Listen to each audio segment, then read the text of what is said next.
Ram pam tabadabadam, ram pam tabadabadabadam, ram pam pam pam tabadabadam, ram pam pam pam pam.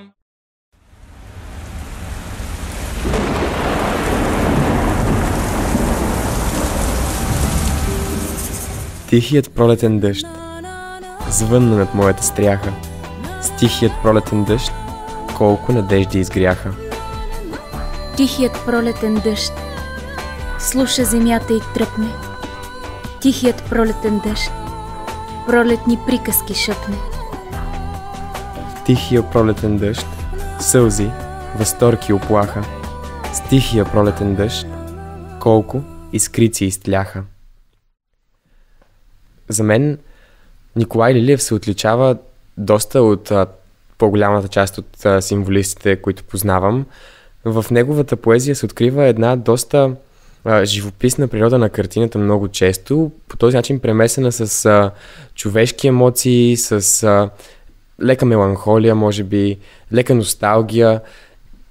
Не знам, аз по някакъв начин не мога да разбера защо в училище с Лилиев тотално съм се разминала, обаче пък тази среща по повод на този епизод на Гласът на нашите корени сезон 2 е страшно вълнуваща за мен.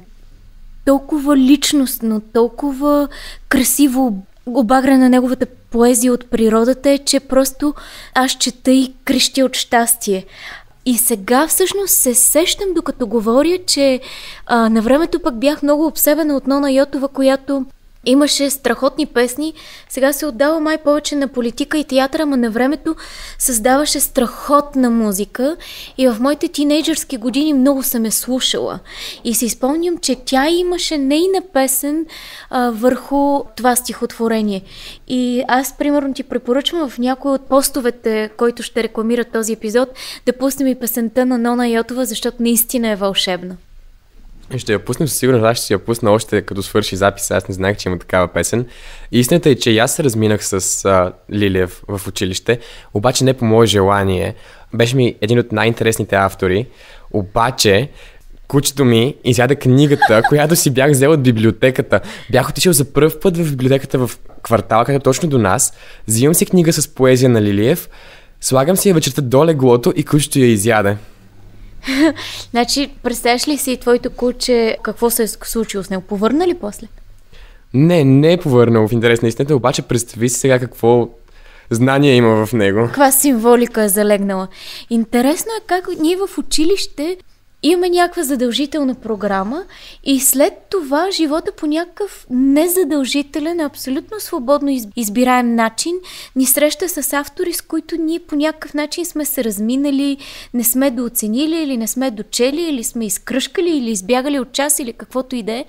Обаче мисля, че веднъж прочели Гео Милев, веднъж прочели Лилиев, веднъж прочели Дебелянов, ама като казвам прочели, имам предвид преминали през него, случили се в тяхното творчество, ние наистина получаваме тази страхотна идентичност, която е нещо, което дори сега европейските ценности, това е заложено, нали, че всички сме едно голямо семейство, но всички сме много различни. И това са авторите, които ни правят различни от всички останали и мисля, че всеки един от нас, който се разминава с автори от този ранг, губи от своята идентичност. Не само като народ и нация, а като човек, като богатство, като персоналност, като личност. Защото наистина поезията на Лилиев, поне за мен, е страшно вдъхновяваща. Погледни каква символика на живота е това цялото нещо, което каза. Да, реално всъщност това, което сме обсъждали, че българският символизъм не прилича на европейския символизъм. Точно това е нещо, което ни прави уникални. Да. И аз затова в такава огромна степен го харесвам и вярвам, че на хората, на българите, той е доста по-близък, доста по-познат. Да. Просто защото живеем в тази среда. Това е нашия символизъм. Ние не можем да имаме друг. Красиво е, че символистите, цялото това гнездо на автори, които са обединени под тази общ знаменател символисти, всъщност са много различни. И когато, примерно, четем поезията на Христо Ясенов, много ни се доближава до поезията на Гео Милев. С тази гръмкост, тази дързост, с тази смелост, която има вътре в нея. Лилиев е различен и ние непрекъснато търсим такива сравнения между тях или отлики, разликите, за да може да се ориентираме в това гнездо от символисти. Сега покрай подкаст канала започнах да се запознавам много по-дълбоко с всички символисти и да, аз правя някакви паралели между Гео Милев и между Христо Ясенов, между Лилиев и Дебелянов в някаква степен и когато започнеш и навлезнеш много по-дълбоко в тях, те са до такава степен различни, че просто носят едно огромно, неизмеримо богатство на българската литература. Въпреки всички са символисти, били са в един кръг на влияние по някакъв начин, били са в една и съща епоха са творили. Подобен начин на изразяване, който е бил доста неприсъщ за дотогавашната българска литература и ние трябва да сме им в огромна степен благодарни за това, че реално отгръщат този нов лист в българското творчество и можем сега да се радваме на подобен тип изкуство. Аз лично се чувствам много щастлива за това, че съм чела, например, Гео Милев. И се чувствам много богата от това. И възможността, която имаме през този формат на подкаст канала да се срещнем по един личностен, незадължителен начин, какъвто е в училището и да направим тези паралели, за които ти говориш, много ме радва. Това, че можем да открием автори, през тях да открием себе си. Аз след като съм чела Гео Милев, вече не съм същата, съвсем различна съм. И не мога да си представя, че има някой, който не е чел Гео Милев или пък примерно само в училище е минал през септември. Нали, Гео Милев не е септември, той е космос, той е вселена. И същото е с всеки един по-отделно. Например, тези отлики, тези разлики, за които говориш между различните символисти, са много интересни също да ги проследим. Лилиев, например, за разлика от другите символисти, е страшно силно вдъхновен от природата. Нали така? Да, абсолютно. Дори това стихотворение, което прочетахме първо, много силна роля в неговата поезия играе природните картини. Да, и ние ще видим след малко в другите му творби. Той няма такава велика кауза. Има различен тип виждане за света, което се е породило от начина, по който е израснал и начина, по който той го е възприел, по който е преминало през него. Понеже той е имал доста тежка съдба, но кой от символистите в България не е имал тежка съдба? Но те просто ги приемат по различен начин. И Лилиев се затваря в себе си, той става много малко общителен, не е имал много приятели, не е имал никога сериозна жена до себе си. Всъщност, неговите родители умират, когато са били на 30 години, той е бил съвсем малък и той остава с сестра си Божанка и двете си лели, които са се грижили за него през цялото време. Също така интересно е, че той идва от една много странна комбинация на семейство. Неговото семейство са учители или свещеници. И това, че от малък остава сирак, е следващ повод в това смирение, за което ти говориш, да се докаже чрез перото и чрез поезията, чрез думите. Да, и макар тежката си съдба, той достига до доста така високи върхове в литературата и до голяма степен за неговото развитие допринася един мъж, който лелите му женят сестра му. Той се казва Минчо Чакъров. Сестра му е била още на 16 години, когато се сключва женитбата и той приютява не само Божанка, сестра му, ами и самият Лилиев и се грижи за него като свой собствен брат. И това е много интересно, той е бил изключително благороден човек. Той не е докосвал младата Божанка, докато тя сама не е пораснала и не се е влюбила и не го е пожелала. Това е страхотен романтически идеализъм. Това е нещо друго, което аз просто не мога да си представя с днешна дата да се случи. Звучи толкова красиво и толкова естествено и толкова символистично. Не знам, ти можеш да си представиш в днешен контекст това да се случи? Не, вярвам, че днес е доста по-трудно. Именно за това, че вече сме наистина много големи индивидуалисти. Вече някакси не мислиме за тези дребни детайли. За нас всичко е даденост по някакъв начин и когато този брак се сключва, това за него би трябвало да бъде даденост. Но той с неговото образование, с неговата чувствителност, с всичко, което е бил като човек, не си позволява да направи нищо, което е респект. Наистина респект към този човек, наречен Минчо Чакъров. Той до такава степен успява да спои това разпоено семейство заради това, че родителите им си отиват по-рано, че когато Лилиев умира, те не смеят да му кажат. Те го лъжат. Те даже го лъжат. Че е заминал за командировка. Да. И това също е една много красива история, на която ми се ще да посветим ние. Те не са посветени на нея, тези стихотворения, но те са много красиви и можем да ги прочетем специално за тази история. Едното се казва "Вървя смирен, вървя самин", а другото се казва "Гасне мечта златородна". Вървя смирен, вървя самин, в душата лъха утрин свежа. И там просторът, светло син, разстила своята светла мрежа. Избиват огнени следи, страна мечтана, непозната, и хороводи от звезди бележат път в далечината. Вървя, а таен глас трепти. Какви цветя, какви съзвучия, какви несбъднати мечти в незнайна песен са заключени. В незнайна песен ще заключиш. Гасне мечта златодарна в мразни, безстрастни лъчи. Жертва на мисъл коварна, мъртва душата мълчи. Жертва на мисъл коварна, мъртва душата мълчи. Чемерни облаци плуват, вихър, развихренечи, в сълзи горели очи, модри простори сънуват.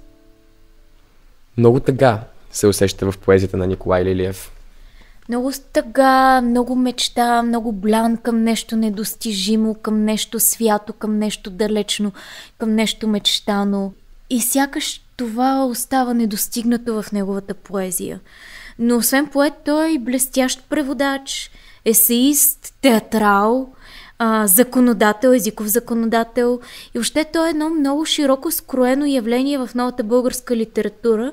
След Славейков и Яворов, той всъщност е един от хората, които приобщават нашите литературни тенденции от 20 век към европейските такива. И не само, че ги приобщават, той и не само, че е посредник, той и създател на такива тенденции. За разлика от по-млади от него Гео Милев, за който ние не можем да спрем да говорим, в своята естетика той като че ли е много по-кротък, много по-мирен. Гео Милев е бурниеносен, светкавичен, динамичен, драматичен, докато Лилиев е тих. Той е нежен, той е крехък, той е... много е различен и много красиво да се наблюдава тази разлика в техните поезии. Хващам те пак за думите, които каза, че той е приобщил българската литература към европейските модели. За думите, че той е бил театрал. Да, и той не просто бил театрал, той е работил дълги години в Народния театър. И превежда специално за нуждите на репертуара на театъра много европейски и руски творби, които след това започват да се играят в репертуара редовно.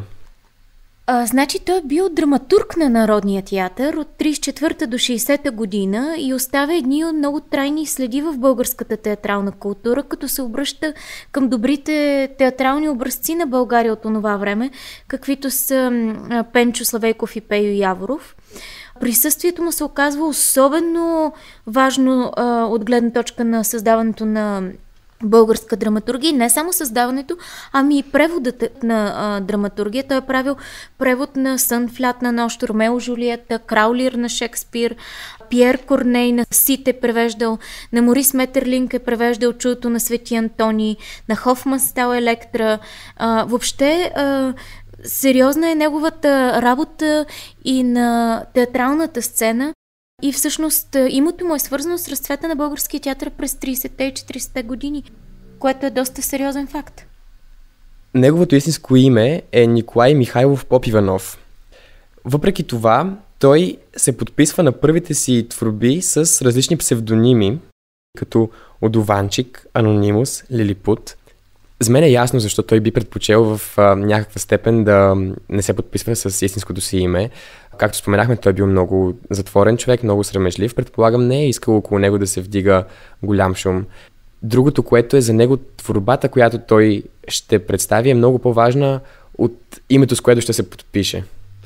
И това, което ми прави впечатление, например, че тези псевдоними, които ти току-що изброи, те са псевдоними с низхождение. Те не са някакви гръмки, нещо много интересно. Ти, например, би ли се подписал под някое твое произведение с псевдонима Лилипут?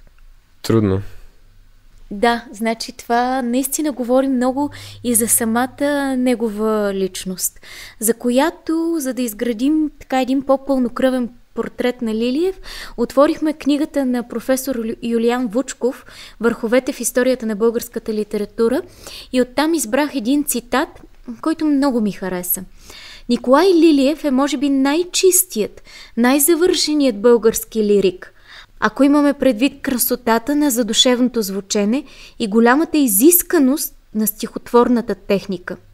Докато го чета и препрочитам, аз непрекъснато си повтарям, че за него е говорено и писано много по-малко, отколкото той заслужава като поет, като образец на европейско мислене, но и на национална самобитност на езика, като един от забележителните строители на българския театър, като цялостно присъствие в нашия духовен живот.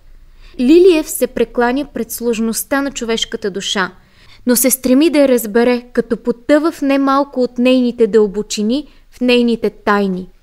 Поетът често чува нечувани гласове, пътува извън границите на очевидното, прекрачва доста прагове пред неизвестното от вътрешния живот на индивидуалността. И наистина се радвам, че ние имаме възможността да допринесем за популяризирането, четенето на поезията на Николай Лилиев. Между другото, Пет, някъде миналата седмица бях във Варна, където си четох поезията на Лилиев в едно кафене до плажа, понеже валеше много, беше гадно времето. И установих, че една от последните негови стихосбирки, която се казва "При морето", е посветена на неговото пребиваване във Варна, където той е преподавал френски език. И избрах едно от най-любимите ми стихотворения от тази стихосбирка, което се казва "Тишина". Послушай тая тишина, навмиг затихналата буря, преди последната вълна да се разпръсне от гранита на вълноломната стена. Замлъква врявата сърдита, крайбрежието вече спи и към небето се възема, като мечта по своя път. Една несвършена поема. Аз обаче отново ще се върна към природата и ще прочита стихотворението на Николай Лилиев "Към природата". Като майка разтвори, кадифяната си пазва. Искам румени зори да съзра в твоята пазва. Моят горък ден залязва. Аз съм беден и самин. Всеки лист ми сякаш казва: ти си беден и самин. Своя безприютен син приюти, о майко свята, и сърце ми, тъмен крин, освети, о майко свята. Тамо, близо до цветята, моят дух ще се смири. Помогни ми, непозната, да дочакам пак зори. Всъщност, знаеш ли, че "Към природата" е първата творба, под която той се подписва като Николай Лилиев? Не знаех, но се радвам да го науча. Друг интересен факт, който допринася за да опишеме лицето на поета Лилиев, е това, че той още от млад си е забранил любовната страст. Може би за да се съсредоточи върху духовните търсения и така съвсем логически изплува самотата, меланхолията, тъгата, несбъднатите мечти, свързани с лелеената и мечтаяната любов, на които той всъщност остава верен до край. Аз търсих доста информация относно жена или нещо, което от по-така пикантно от личния живот на Лилиев. Не, няма. Обаче попаднах на едно стихотворение, което се казва "Жената" и си викам, ето тук набарахме нещо, сега ще излезне. Може да го прочетеш? Да.